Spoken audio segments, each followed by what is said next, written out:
coucou, donc je reviens avec les cartes Mudras. J'ai déjà eu l'occasion d'en faire 2 vidéos. Bon voilà, en fait, toujours pareil, hein. Il y a l'énergie des couleurs, des différentes couleurs selon les thèmes qu'on va aborder. Moi je le fais toujours au pifomètre. Dans l'instant présent, ce qui sort, c'est la bonne chose. Alors, une petite carte qui nous drape une énergie particulière pour cette pleine lune qui arrive là, qui apparemment est super costaude.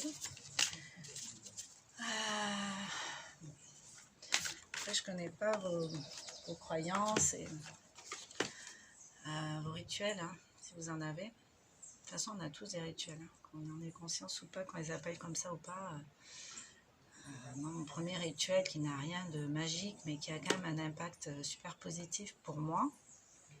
C'est quelque chose, je pense, qui me rassure et que j'ai mis en place parce que ça me fait du bien, en fait. C'est mon rituel, c'est important d'avoir des rituels. Quelqu'un comme moi qui n'aime pas la routine, c'est important quand même d'avoir certains repères. Parce que même si j'aime pas la routine, c'est pas pour ça que ce soir je dors chez moi, demain je dors dans ma voiture et après-demain je dors sur le sable, quoi. C'est pas... On a quand même des rituels, enfin moi perso j'ai quand même des choses fixes qui me rassurent, qui me font du bien tout simplement. Alors moi le matin ça va être me faire un café, me faire couler un café, pour moi c'est mon rituel. Si je le fais pas, j'ai l'impression qu'il manque un truc et dans mon corps je ressens oui, c'est une forme de dépendance, hein, appelez ça comme vous voulez, mais je sais que j'en mourrai pas, hein, ça m'est déjà arrivé de pas en avoir, mais voilà, je préfère en avoir en fait. Donc voilà, le rituel de prendre des rendez-vous avec moi, c'est un rituel, c'est une forme de repère, c'est encore quelque chose qui me fait du bien. Donc on a tous des rituels. Après, quand je parle de rituel sacré, entre guillemets, ça va être le rituel qu'on va faire peut-être aux énergies de la lune. Donc là, on n'est pas tous dedans, mais c'est... enfin, moi, j'aime bien en tout cas. Et je sais qu'à la nouvelle lune, il faut écrire ses intentions et la pleine lune les matérialise. Moi, je suis très sensible aux énergies de la pleine lune. Je ne suis pas la seule d'ailleurs. On voit que les marées, ça a un impact en fait sur la Terre et même sur le comportement des gens. Donc moi, j'aime bien m'imprégner de cette énergie, mais de toute façon, que j'aime ou pas, j'en suis impactée quand même. Donc, je regarde la météo des étoiles, je ne sais plus comment il l'appelle, l'astrologie de Jean-Yves Espier, que j'aime beaucoup, qui est sur YouTube. Et lui, il détaille, enfin, c'est comme s'il présente la météo. Demain, il fera beau, il y aura du soleil, nana. Sauf que lui, il le fait avec les planètes. Et je trouve qu'il explique super bien. C'est quelqu'un qui... On sent que, voilà, on sent que c'est quelqu'un qui s'intéresse... à l'humain en fait en général, hein. Donc je trouve qu'il est très abordable dans sa façon de présenter les choses, signe par signe, comment on va être impacté, tout ça. Donc encore une fois, des fois on subit des trucs, oh, je suis pas bien, je sais pas pourquoi.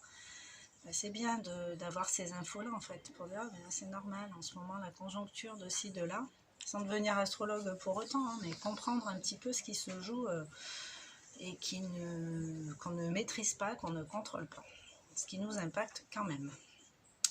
Voilà, voilà. Donc, l'abandon. Carte de l'abandon. Donc, mettez vos yeux déjà dessus, voir pour vous l'abandon, qu'est-ce que ça vous évoque? Qu'est-ce que vous évoque ce mot, l'abandon? Ça fait partie des 5 blessures, l'abandon. Abandon, sentiment d'abandon, c'est horrible, hein, c'est une dévalorisation totale.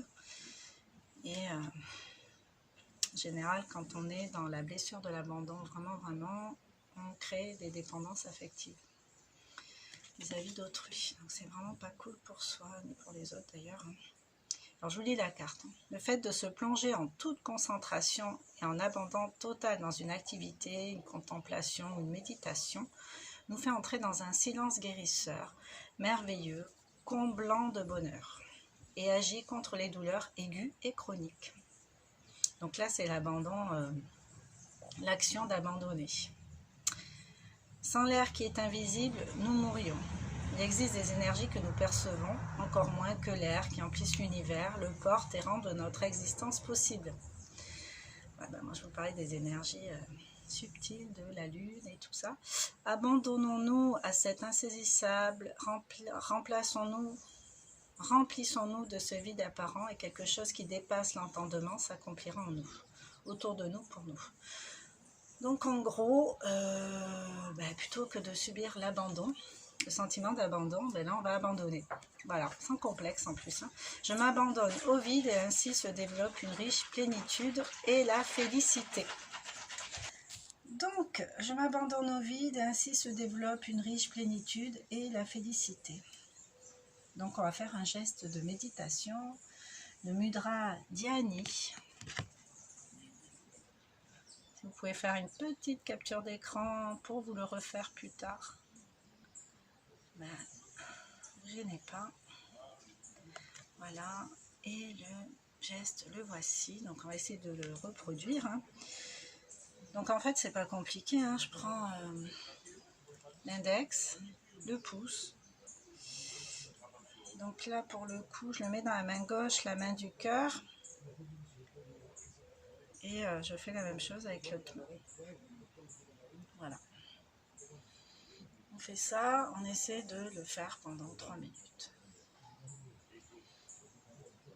On se concentre sur sa respiration.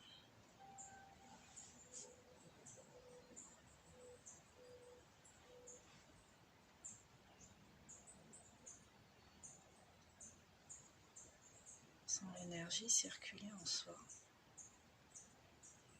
Cet air qui nous traverse notre corps. Il vient régénérer nos cellules. Et sur l'expire, nous désencombrer de l'inutile, de l'ancien, d'hier.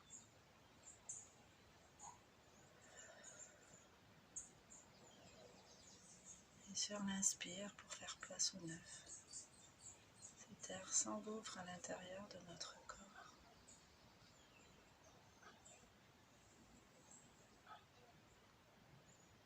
Nous positive au présent.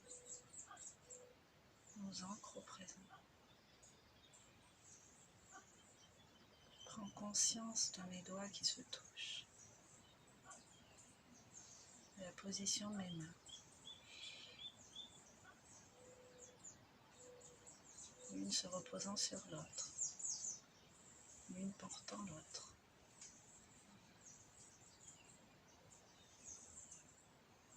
Et je laisse venir en moi ce sentiment. Ce ressenti que j'ai dans cette position.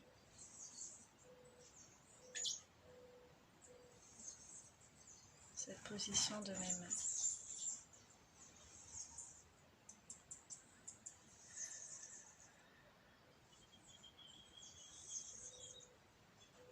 Alors, j'ai pas besoin de regarder l'heure toutes les 5 secondes. On a ce qu'on appelle une horloge interne. Je me laisse faire son œuvre. Elle saura me dire quand les 3 minutes seront passées. Je le sentirai. De la même manière que je sentirai aussi en moi le moment où il sera temps d'arrêter. Laisser aller ce geste et d'accueillir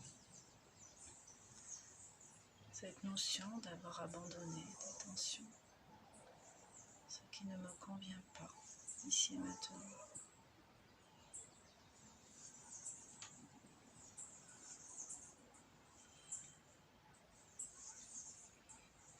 On fait le vide à l'intérieur. J'abandonne mes pensées nocives, mes soucis, mes tracasseries.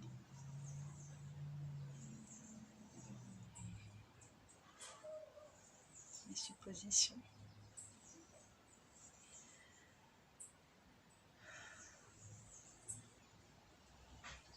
Je garde en moi que cette position et les ressentis qui vont avec.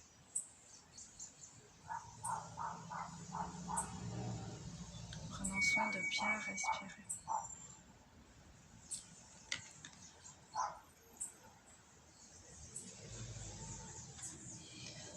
Voilà. Voilà pour ce mudra-là, l'abandon. Donc vous pourrez vous retrouver hein, en regardant la vidéo à nouveau. Et ben, j'en ai fait 2 autres. Donc 2 ou 3 autres, il me semble que c'est 2. Vous pourrez les retrouver dans la chaîne en fait. Voilà, voilà. Bon, ben, je vous souhaite une bonne journée de plénitude. Moi, ça me fait toujours du bien, c'est un truc de malade. Hein. Je suis tout de suite là, ça agit sur moi. Donc, n'hésitez pas à faire des commentaires pour dire comment vous sentez-vous avec. Ce que ça fait effet. Des fois, ça nécessite de le faire plusieurs fois. Voilà. Bon, ben, je vous laisse. Je vous souhaite une bonne journée. Je vous fais des gros bisous. Et puis, une bonne pleine lune si on ne se revoit pas avant. Accrochez-vous et lâchez prise en même temps. Il faut surtout lâcher prise. Accrochez-vous, lâchez prise. Je sais que c'est compliqué, c'est paradoxal, mais voilà. À bientôt.